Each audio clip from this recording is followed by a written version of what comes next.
Voltou? Olá, Regina, voltou. Exatamente quando você estava falando em recurso, que tudo é recurso, aí teve um problema técnico aqui, então teve um problema no recurso, né, nas ferramentas aqui, Sim, sim. e agora a gente conseguiu retomar. Mas desculpe por essa falha, foi aqui, não sei o que é que aconteceu, mas a gente vamos voltar a conversar então, por Tá favor. bom.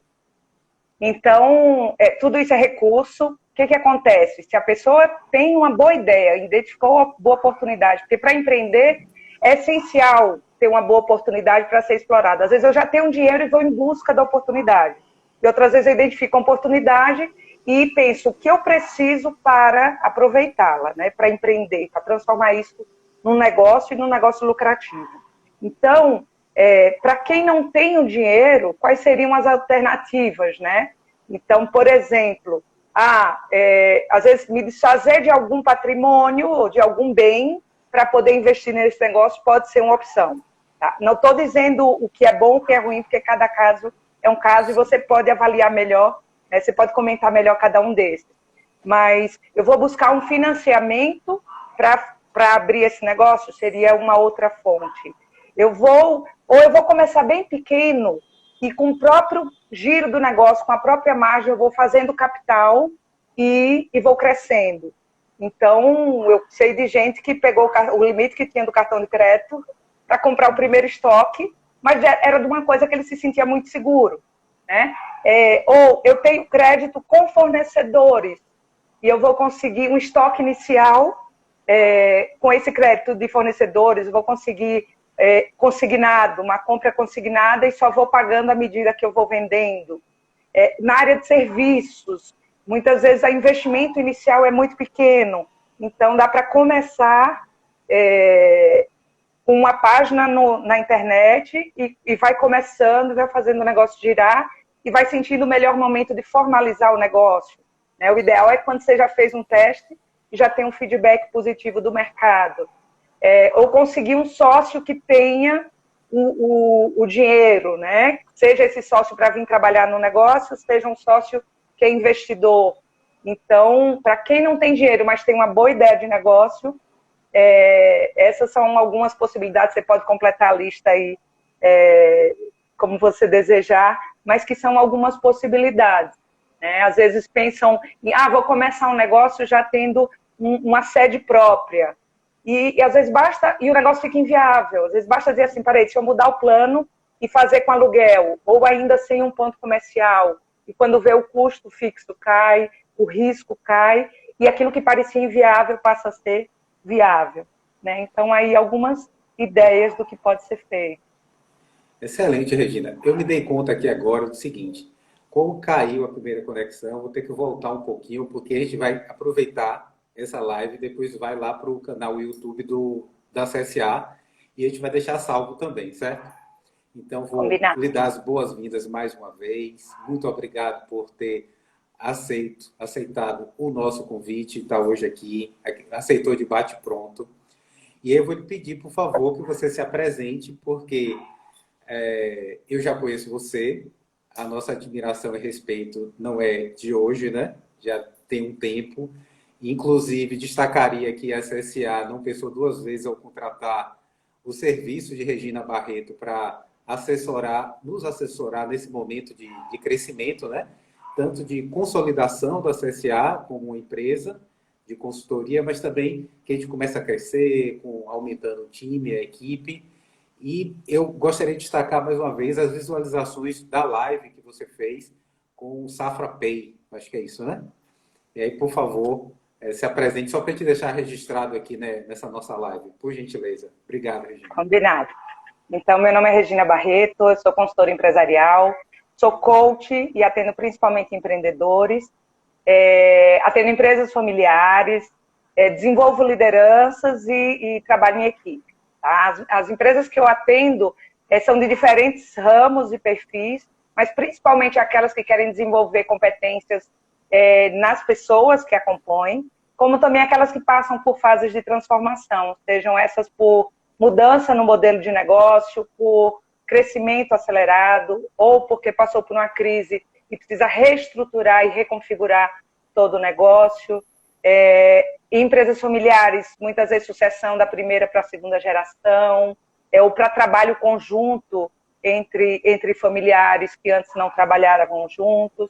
Então, essas são algumas das atuações como consultora. Também eu empreendi por 13 anos, eu fui comerciante do varejo, e há 20 anos eu sou facilitadora do Empretec, que é um programa de capacitação de empreendedores das Nações Unidas. Está presente em mais de 40 países, e no Brasil é aplicado, é conduzido, é um produto do Sebrae, né? Então, hoje eu estou na equipe do Sebrae São Paulo, mas nesse programa, no total, são 20 anos. Excelente, Regina. E à medida que você se apresentava, falava um pouco da sua experiência, eu lembrei de algumas coisas que você falou. E lembrei de alguns clientes, né? Cliente que chega para mim e fala assim, Carlos, eu quero um super plano de negócios, porque agora eu já sei o que eu vou fazer, porque é o seguinte, eu gosto de cozinhar, eu me lembrei especificamente de um cliente, eu gosto de cozinhar, eu cozinho bem, minha família gosta do almoço que eu faço, das refeições que eu faço, então agora é sucesso, agora é só realmente a gente ter um bom plano de negócio e sair fazendo. E foi interessante que o que a gente fala para as empresas, olha, é importante você se planejar, seja no momento de nascimento, seja no momento que você já adquiriu até um pouco mais de maturidade, e principalmente nesses momentos de transição que você falou, de sucessão, então, que são bem mais delicados, né? Mas aí eu falei, poxa, por que não testar primeiro, né? Por que tem que Sim, formalizar, criar uma superestrutura, como você falou, né? Uma estrutura de gasto fixo inicial que às vezes inviabiliza o negócio. Mas teste isso aí primeiro.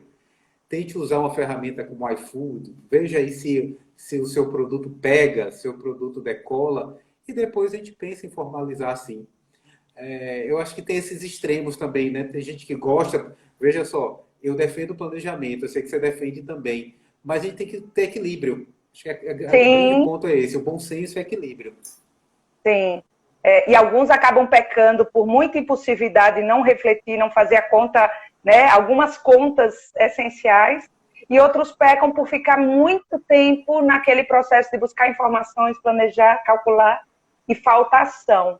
Então, é esse equilíbrio e não é fazer muito uma coisa para depois fazer muito planejamento antes, para depois muita ação.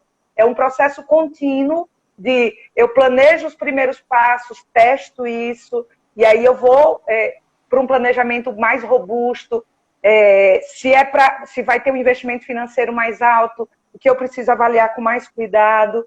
Então, é esse bom senso e esse senso de oportunidade, porque também tem ações que, se demorar muito para executar, aquela oportunidade pode esfriar, aquele tempo, aquela oportunidade pode aquele tempo pode passar. Então, essa noção também do que faz sentido agora e também conciliar com o momento de vida, né? O que é que com a minha disponibilidade para isso agora, o quanto que eu me sinto preparado para isso. Eu digo que tem bons negócios na mão de quem sabe tocar esse negócio. Tem outras ideias que não são bons negócios e podem ser até umas ideias criativas interessantes. Mas mesmo aquela melhor ideia do mundo, mesmo a melhor oportunidade do mundo, ela precisa ser bem aproveitada, né? Então, à medida em que vai agindo, vai testando, vai funcionando, vai aperfeiçoando, para não esperar começar com um modelo muito sofisticado, muito burocrático, com estrutura muito pesada, para depois ir aprendendo como é que vai pilotar aquilo. Perfeito, Regina. Quando você falou de opções de linhas de crédito, né, de formas de começar um negócio, eu lembrei de todas essas linhas subsidiadas que existem, né? Então, existe o recurso do banco, da instituição financeira convencional, que não tem subsídio nenhum, que às vezes onera muito o início do negócio. E existem esses recursos disponíveis como BNDES para grandes empresas, mas aqui para a gente no Nordeste, o Banco do Nordeste, ele atende muito bem para quem está começando.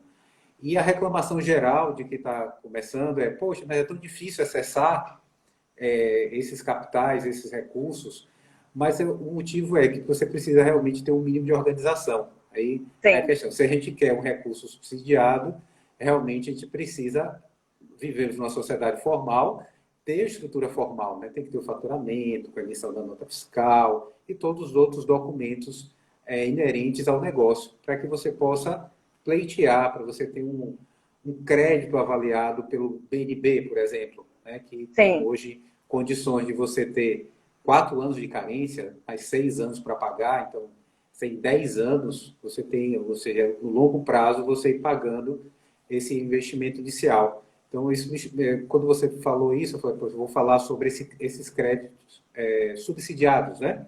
Que sim. são, só para dar um exemplo de taxa, a gente está falando de PCA mais 1,3% ao ano. Então, assim, é uma taxa muito interessante quando você compara com o mercado, vamos dizer, de varejo normal. Sim, sim. E aí é pensar, para esse meu negócio, qual a margem que está sendo planejada, qual o risco, porque quanto mais consegue demonstrar que o risco é baixo, melhor também, mais fácil conseguir esse crédito, mais baixo o custo desse crédito, né?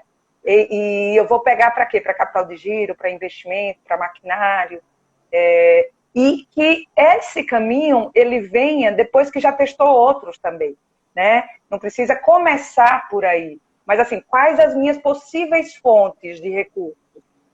E aí você vai escolher a melhor fonte. Inclusive, na hora que disser, não, vai precisar de um percentual de banco, quais são as possibilidades, quais os bancos, quais as condições de cada um, e porque quanto mais a gente pode avaliar as alternativas e escolher a melhor, a tendência é que faça uma decisão mais acertada. E nesse processo também vai aprendendo como é que funciona, mas sempre lembrar que esse investimento é para um negócio que se mostra lucrativo, que se mostra promissor, e quanto mais puder testar isso antes, né? Às vezes é para uma expansão, e aí, eu não, enfim, acho que a gente pode falar mais um pouquinho depois sobre expansão, né? Em negócios nascentes, um outro ponto é quem tem um capital, seja porque saiu de um plano de demissão voluntária, seja porque conseguiu um dinheiro, né, de alguma herança ou de outra fonte que recebeu. Opa, o que é que eu faço com esse dinheiro? Vou investir em ações, vou investir, vou aplicar, vou abrir um negócio. E aí, abrir um negócio é sempre uma possibilidade, mas aí tem que ver quem que vai estar à frente desse negócio, qual a base. Alguns optam por franquia, porque vê um negócio formatado, e aí tem algumas boas, né? Mas eu já vi, por exemplo, o franqueador dizendo o seguinte: opa, não é porque alguém pagou para ser um franqueado que ele não precisa mais fazer nada, né? Não é porque pagou pela franquia e tem um suporte, se for uma boa franquia vai ter um bom suporte, que significa que zerou o risco, ou que aquele ponto está feito. Então, mesmo quando é franquia, tem uma série de ações a serem feitas, né? Perfeito, Regina. Você falava, eu me lembrava também, estava num cliente hoje à tarde, conversando com uma cliente, eu tive acesso a um dado do Sebrae. Recentemente eles divulgaram que no primeiro semestre desse ano nunca se abriu tanto empresas, né, comparado com o ano anterior, com os últimos anos. Então aí eu estava conversando com essa cliente e pensando, né, o que será que disparou isso? Sim, o desemprego, 14%, é um desemprego altíssimo, e me Sim, parece que houve uma disposição maior a dizer assim, poxa, eu vou tentar algo diferente também. Pode ser esse momento, essa disposição que em outros países já é uma questão mais cultural, que aqui a gente tem menos no Brasil. uhum, Eu fiquei pensando, e continuando essa reflexão, né? Eu acho que ninguém tem preocupação com o que os outros pensam, né, Regina? Eu acho que ninguém, né? Mas para tentar assim, tirar um pouco do peso do assunto. Porque às vezes a gente está com a roupa, está preocupado, né? Poxa, o que é que vão achar da roupa? Imagine empreender, começar um negócio e não dar certo. Meu Deus, o que é que vão dizer de mim? Eu fui tentar fazer o negócio, não deu certo, como é que vai ser isso? Ou seja, na verdade, essa preocupação existe e talvez limite muito movimentos de empreendedorismo. Aí eu estou falando, Regina, reflexão, é quase um achismo, tá? Vou deixar você, é mais provocação mesmo para você falar um pouco para a gente sobre esse assunto específico. Obrigado. tá. sobre o que vai passando. Então, acho que são dois assuntos aí. Uma em relação a muitas empresas abrindo, e aí tem diversos fatores envolvendo, né? Então, com a pandemia veio muito desemprego. A gente tem hoje os negócios funcionando na internet, possibilitam. Hoje tem muita gente trabalhando de home office, tem negócios na internet que as pessoas perceberam que dá para você tocar em paralelo com outros trabalhos. Tem o MEI também, que vem facilitando a formalização de negócios que antes ficavam na informalidade. Inclusive, tem um projeto aí para expandir o MEI, para aumentar o faturamento e expandir de 1 para 2 funcionários, enfim, para ver se esse teto aumenta para quem quer estar no MEI. É um bom caminho de entrada para quem quer começar pequeno, com baixo risco, né? Já formalizando. Então, tem diversos fatores que faz esse aumento. E uma coisa também, que já faz o link com o que você provocou em seguida, que é a questão da cultura empreendedora, sabe? Existem algumas iniciativas, ainda não é algo geral, mas de levar a cultura empreendedora para as escolas, para desde criança a gente já entender o empreendedorismo como algo normal, como algo que é um caminho que está à disposição de todo mundo, sabe? Tem diversas histórias de quem começou vendendo uma verdura, ou fazendo um salgadinho em casa e saindo para vender, ou de quem pegava cosméticos, o catálogo e saía vendendo, até quem costurava. Então, assim, seja produzindo algo, seja revendendo, né? Ou sendo, enfim, diversas formas, seja no agro, no comércio, na indústria, mas esse trabalho de você produzir, já ir transformando no negócio, é algo que às vezes era até feito, mas não era chamado de empreendedorismo, né? Eu lembro que eu fui descobrir recentemente, há poucos anos, que tanto minha avó materna quanto minha avó paterna foram empreendedoras. E isso, por qual razão, né? A minha avó materna, eu dizia que ela trabalhava com meu avô, eu dizia que meu avô era um empreendedor e ela trabalhava com ele. Até eu conhecer melhor a história e eu ir trabalhando esse meu olhar de por que sempre a gente fala os fundadores e não fala as fundadoras, né? Por que fala tanto assim o empreendedor e fala pouco a empreendedora? E aí eu fui me dar conta que essa cultura também estava, essa cultura de falar mais no masculino, ou o homem que está à frente ou liderando, também às vezes a gente tem empreendedoras, por exemplo, que não reconhece, ou pessoas que fazem esse trabalho até um intraempreendedor numa organização, mas que não é usada, esse nome não é usado e a gente não reconhece como alguém que está transformando problemas em soluções, problemas em negócios.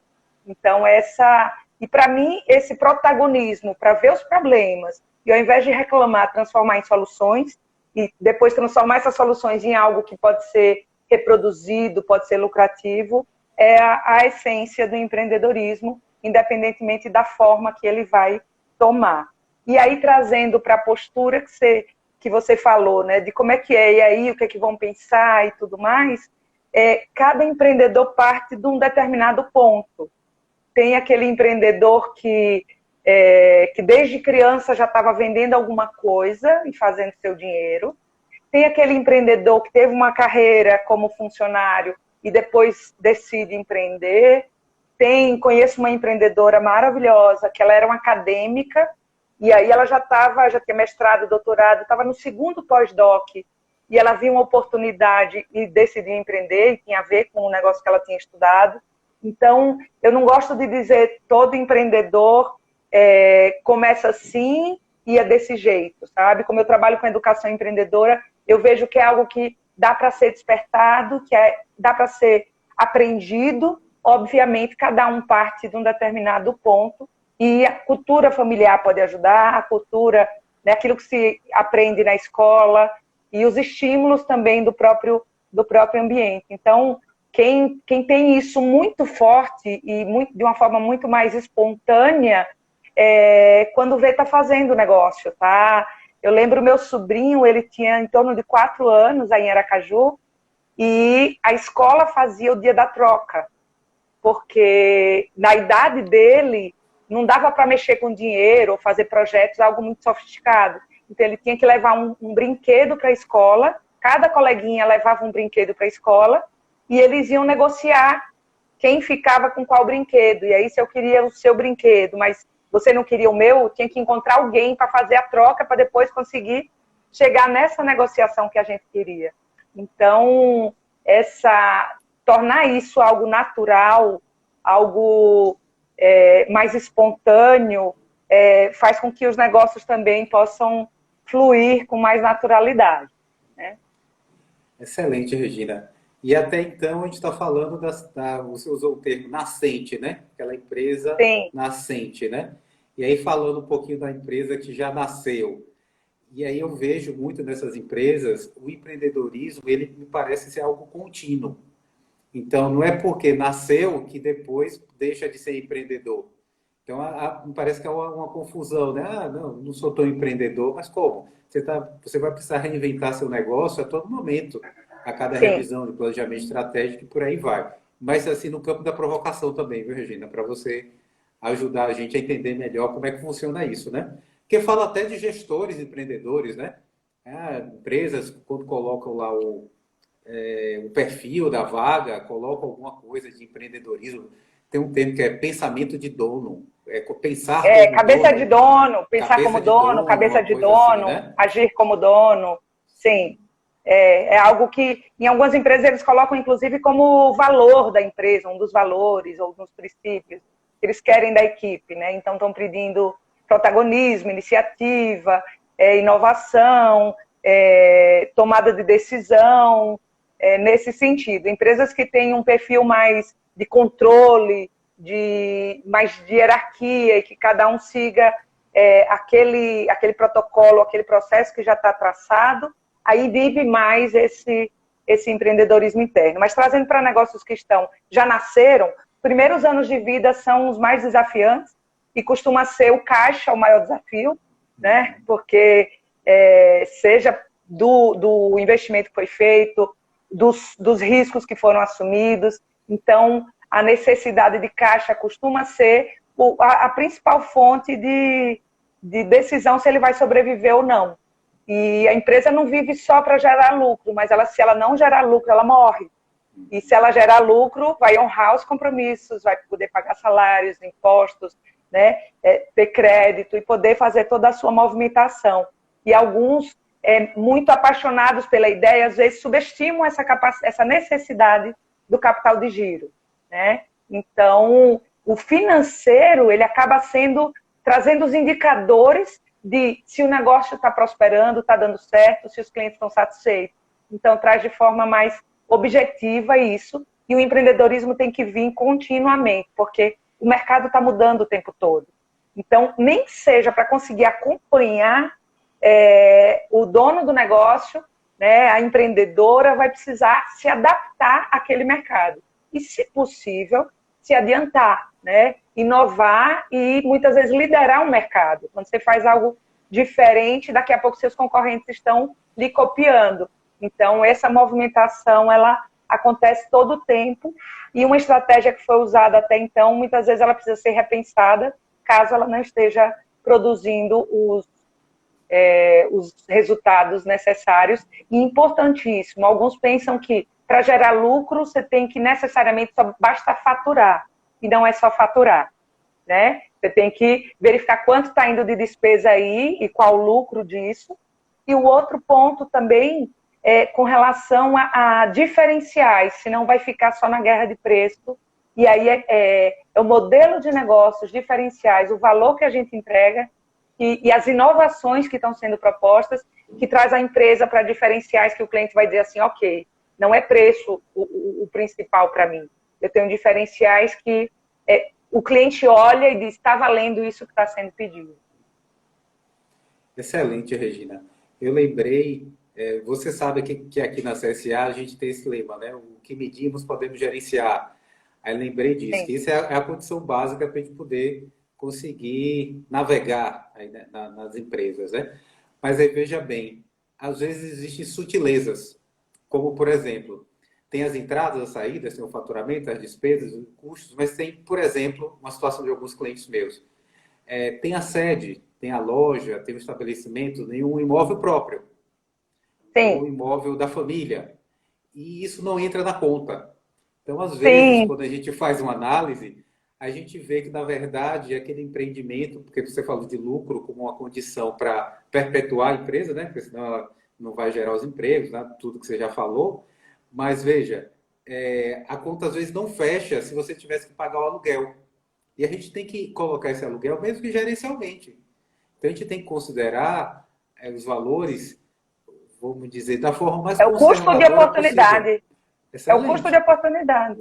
O imóvel está ali. Então, assim, só porque eu não pago aluguel, esse custo não existe? Existe sim. E às vezes é melhor não ter um negócio, ou ter outro negócio e alugar esse imóvel. Às vezes Sim, a conta muda, é outro tipo de investimento. Mas isso foi só um insight que me veio dessa sua fala. Mas Regina, eu não vou fazer mais provocação não agora, porque você falou da empresa que está nascendo, da empresa que já está, vamos dizer, nos primeiros anos, e aí, por favor, siga aí para poder falar dentro de empreendedorismo e finanças o que você, vamos dizer, você achar pertinente. Muito obrigado. tá bom. Obrigada também, vai provocando aí a vontade. Tá bom. Eu estava falando de custos, de diferenciais, né, e desse crescimento. Eu imagino que você acompanha casos assim, mas às vezes, como para algumas pessoas a educação financeira, alguns olham só o financeiro e se apegam demais ao financeiro, e principalmente ao custo, e olha só para custo, e esquece de ver que alguns investimentos vão incrementar esse negócio, né? Que alguns investimentos eles não vão ser despesas ou apenas um custo a mais, uma parcela a mais para pagar, mas que aquilo vai agregar valor ao negócio. Então, é esse tipo de mentalidade, de análise, de cálculo que precisa ser feito.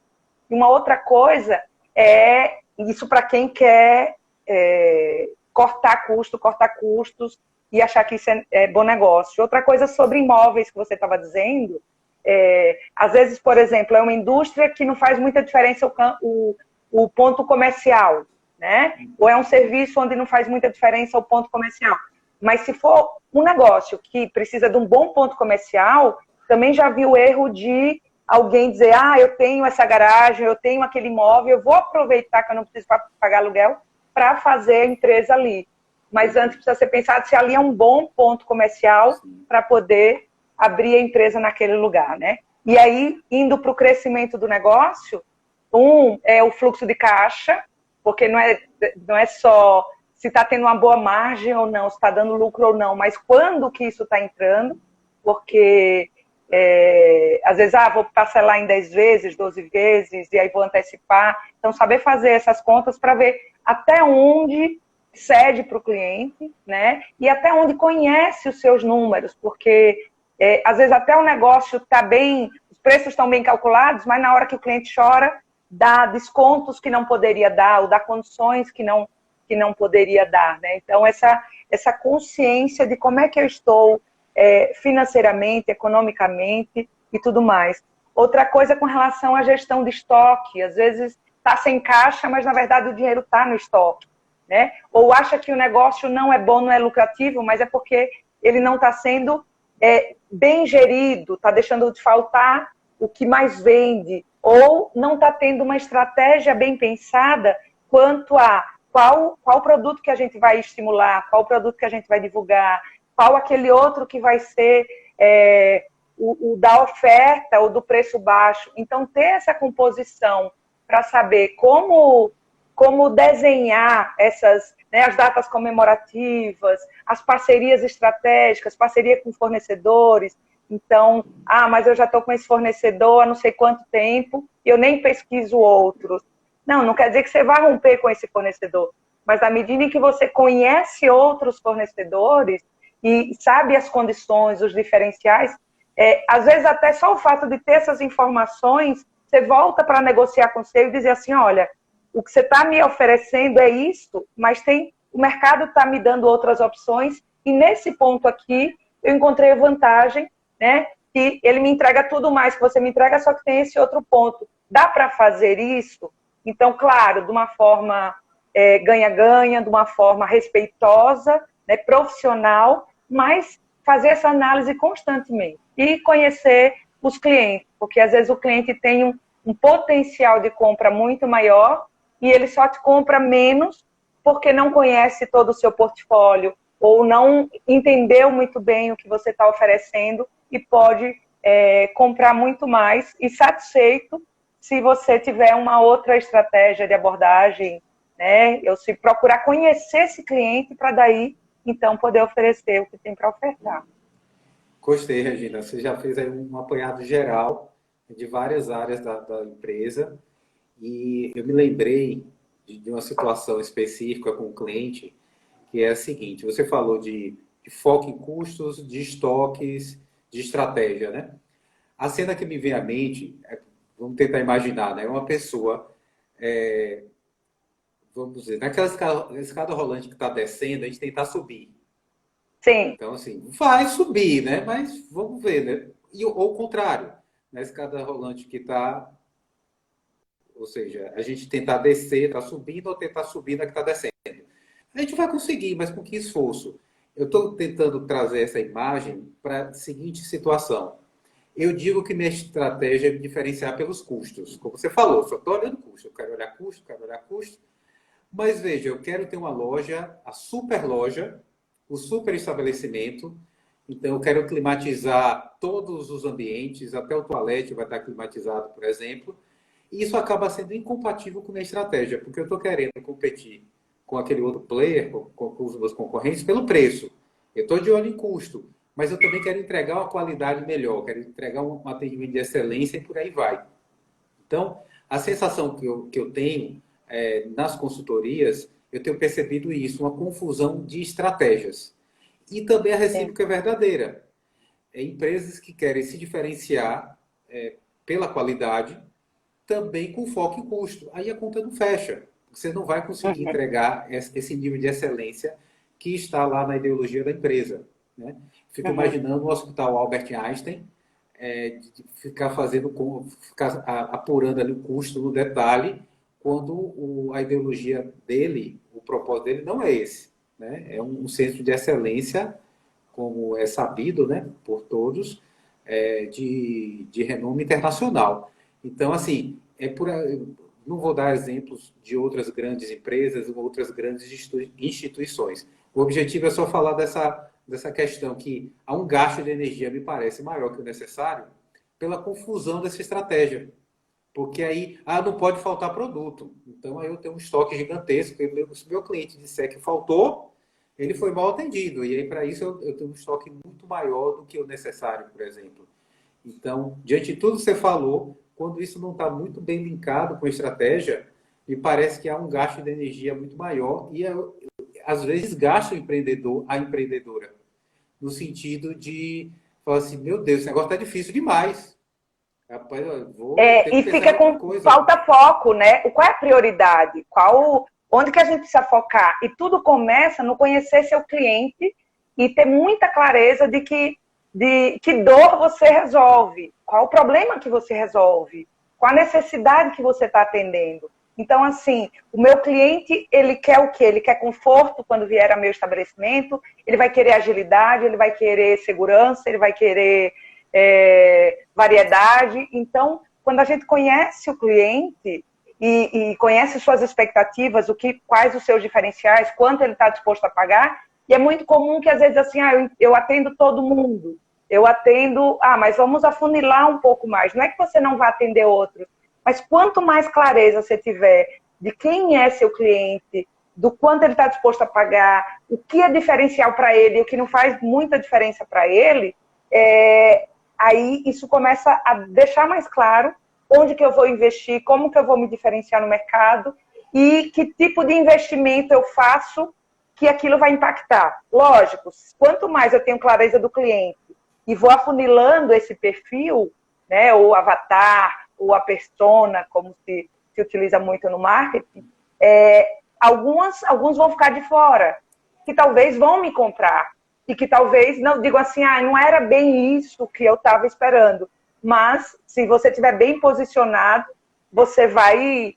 aquele que é seu público-chave, as pessoas que você vai estar focando vão estar mais bem atendidas. Então, assim, é necessário fazer escolhas, não dá para ter tudo. Eu quero ter o menor preço, as melhores instalações, o produto mais top do mercado. Então, eu quero tudo, tudo, tudo ao mesmo tempo. Não, eu preciso escolher e a partir dessa escolha coerente com o cliente que eu quero atender, com os diferenciais que eu ofereço, né? Percebendo os concorrentes, estabelecendo parcerias. Por isso que eu gosto muito do quadro de modelo de negócios, que é quando a gente parte de uma proposta de valor. Né? O que é valor? Do que é que a gente está falando de benefícios, de entrega? Porque aquela história, eu vou vender colchão, qual colchão bom? Depende do seu bolso, né? Depende, então, qual é a sua realidade? Qual é o meu público? Eu vou vender móveis? Qual é o meu público? Eu vou vender meus serviços de educação? Qual que é meu público? Então, a partir desse posicionamento, vai fazendo essas escolhas e paciência, não dá para achar que vai ser aplaudido em uma unanimidade no mercado, a não ser que seja algo realmente muito, muito extraordinário, mas de modo geral, eu costumo dizer assim, quem é seu cliente? E a outra pergunta é, quem não é seu cliente? Né? Quem que você vai focar e quem que não vai estar nesse alvo? Né? Posso até atender, mas não é quem vai estar sendo focado nesse instante. Por exemplo, quem faz um marketing, eu digo que minha mãe compra online, mas ela não vai nos aplicativos, ela vai no WhatsApp.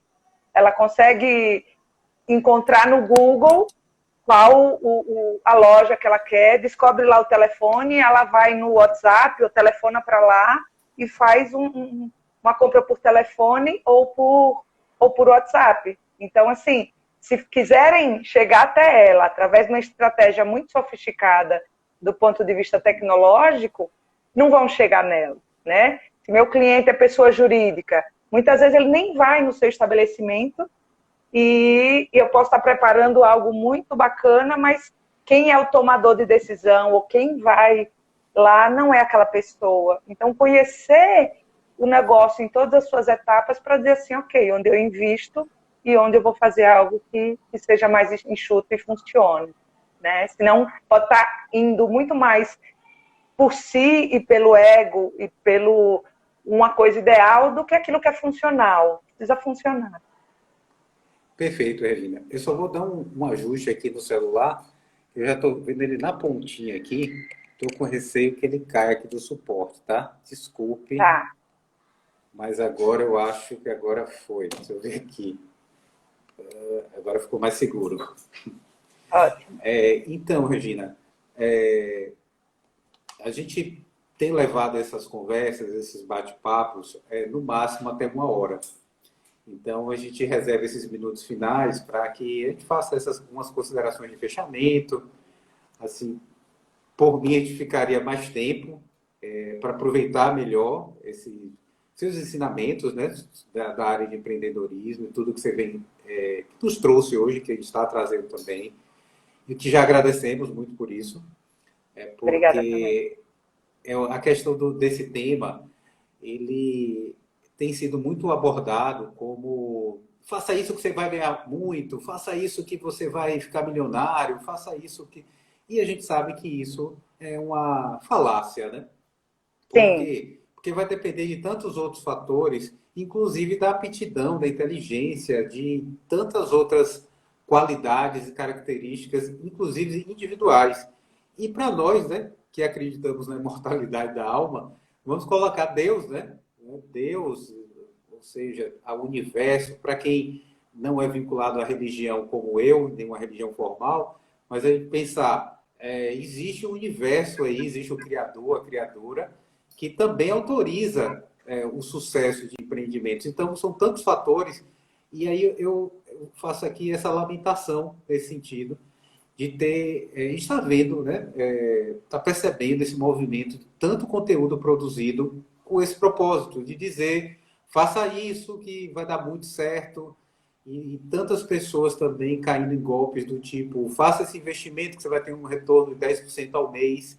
Então, por favor, pessoal, se for uma promessa desse tipo, se for receita de bolo, fiquem atentos, atentas, né? Fiquem mais vigilantes. Eu acho que eu gostaria de deixar assim, essa mensagem de agradecimento a você, Regina, por você abordar o tema dessa forma, de uma forma muito mais sistêmica, muito mais, vamos dizer, fundamentada, que eu acredito que dessa forma a gente pode contribuir para quem está ouvindo a gente, da mesma forma que você contribui nas nossas reuniões, né? Eu me lembro você na reunião da CCA falando, Carlos, por que o seu foco está sendo tanto B2C se o B2B está batendo na porta, né? Por que meu foco está sendo tanto finanças pessoais se o finanças empresariais eu não estava dando conta? Então, é o tipo de pergunta que você que vem de fora vem com uma força gigantesca. É mesmo, Regina, é óbvio. Agora vou revisar meu planejamento. Mas assim, esse tipo de ajuda que a gente encontra também quando a gente se abre a encontrar apoio, a buscar se cercar de pessoas que estejam habilitadas, qualificadas para te ajudar. Acho que isso é muito importante.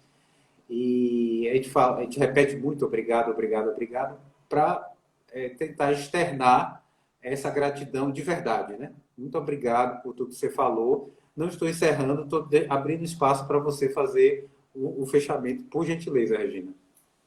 Tá. Considerando aí o que você trouxe, a importância, assim, o empreendimento está a serviço. Quando a gente empreende, a gente está a serviço. Quando a gente trabalha, está a serviço. Então, quando eu fiz a provocação, né? Peraí, você está olhando para cá, mas parece que aqui está vindo uma demanda muito grande. Que tal olhar para cá? Então, é a gente olhar para o mercado, porque muitas vezes a gente tem as ideias, tem uma... imagina que o que vai acontecer é isso, isso e aquilo, e quando eu falo teste, experimente, sinta o mercado, né? Olhe para os lados e veja de onde está vindo o fluxo para a gente se colocar a serviço, porque qualquer trabalho, uma vez bem feito e atendendo necessidades, ele vai estar a serviço. Então, essa clareza de propósito do seu negócio, para dizer assim, opa, se os clientes precisam disso, por que eu vou querer convencer daquilo que eu quero quando eu posso entregar aquilo que eles precisam, né? Se eu estou buscando esse público, mas o público que está tendo demanda é esse outro. Às vezes eu quero vender esse produto, mas o produto que de fato faz sentido para o mercado é esse outro, mesmo que eu ache que esse não é o melhor. Então, é quando a gente se coloca a serviço e voltado para entender o mercado, e aí que entra a empatia, sabe? Quando fala de design thinking, das metodologias mais modernas de marketing, fala. Desculpe, eu quero vender sorvete de mangaba, que é o meu preferido, quando Sim. a manga é a preferência, por exemplo, né? O Pois outro tipo de sorvete. Pois é. Então, assim, eu gosto muito desse, eu acredito muito nesse, ou, sei lá, a cozinha francesa é mais legal, mas esse outro cliente prefere uma cozinha nordestina ou oriental, enfim. Então, assim, conhecer esse cliente, suas preferências e dizer assim, eu quero atuar nesse negócio ou isso não faz sentido para mim, né? Ou eu vou buscar uma outra solução para um outro público. Mas sempre que a gente exercite a empatia, e aí é nessa empatia que a gente vai encontrar quais são as dores reais, o que o mercado precisa, sabe? Para que daí eu possa oferecer soluções e se essas soluções, elas precisam atender necessidades, as pessoas precisam estar dispostas a pagar por elas. Se isso for bem feito e se isso for constantemente bem feito, não quer dizer que não vai ter erro, não quer dizer que vai ser sempre tudo tranquilo, é trabalho mesmo, é aprendizado, é mudança, é aperfeiçoamento.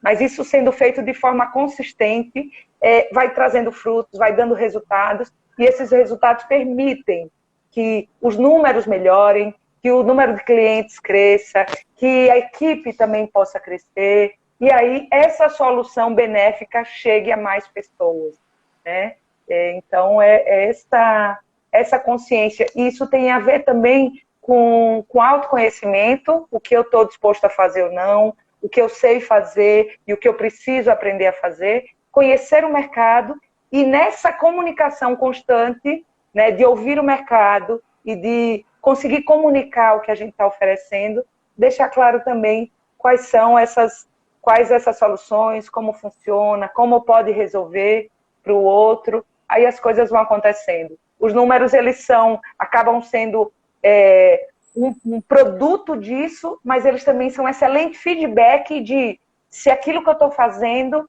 está fazendo sentido ou não, está bem feito ou não. Então, assim como você, eu fiz ciências contábeis, né? Não é a carreira que eu abracei, mas eu sou muito grata por essa formação. E que, assim, a gente olha para um balanço e começa a fazer leituras. Porque os números trazem o quê? Hipóteses. Ou eu olho um fluxo de caixa e o que é que eu posso ver dali? Eu olho um controle de estoque, um estoque, e aí diz assim, qual a idade desse estoque? Qual o giro desse? Qual o giro daquele outro? Clientes, como é que estão distribuídos os meus clientes? Eu estou com o meu faturamento 70% num cliente só e o restante em mais 3 clientes. Qual o risco desse negócio? Então, olhar o lado financeiro, olhar a saúde, né, financeira do negócio e qual o histórico, o presente e a perspectiva futura faz com que a gente vá para um outro ponto de vista e consiga olhar de forma sistêmica, de forma global, né, tanto os resultados como a forma como eles estão sendo produzidos. Se eu quero melhorar esses resultados, eu preciso fazer esse gerenciamento de pessoas, de marketing, de produção e processos de uma forma melhorada. E tudo isso é a partir de reconhecer o que está funcionando e o que não está funcionando. E colocando metas também de melhoria, né? Excelente, Regina. Fez um fechamento, né, do CSA Convida de hoje. A gente quer agradecer também a presença de todo mundo que esteve com a gente, que está aqui. Se vocês gostaram do conteúdo, por favor, compartilhem, curtam lá a página da CSA, a página de Regina Barreto, para que esse conteúdo possa também ajudar outros empreendedores. O objetivo é empreendedores e empreendedoras. Acho que é importante a gente destacar isso, porque a Regina falou, né? Fica muito vinculado à figura masculina. Então, acho que é importante destacar isso, que, na verdade, temos grandes empreendedoras também, fundadoras empreendedoras. Sim. Né? E agradecer o tempo de vocês, né? A atenção, e especialmente a você, Regina. Muito obrigado por dedicar esse tempo, estar aqui com a gente no CSA Convida. E gostaríamos de ter uma outra oportunidade para falar de outro tema, assim que possível também, dependendo de sua agenda, mas deixo aqui o registro dessa gratidão. Tem algumas pessoas da CSA que estão assistindo também, né? Caroline está aqui com a gente, tem um amigo, tem Júlio. Júlio me deu uma bronca um dia desses, dizendo, poxa, você não divulgou a última live? Eu, pronto, olha, eu já fiz melhor agora, divulguei antes, durante e no dia. Então, ótimo. É isso. Mas muito obrigado, Regina. Obrigado a todos e todas. Obrigada, sucesso. Agradeço o convite, a presença aqui de quem está nos assistindo e me coloco à disposição e parabenizo pela série. Muito obrigado, Regina. Vou pedir licença aqui e encerrar. Tchauzinho. Tchau, tchau. Obrigada.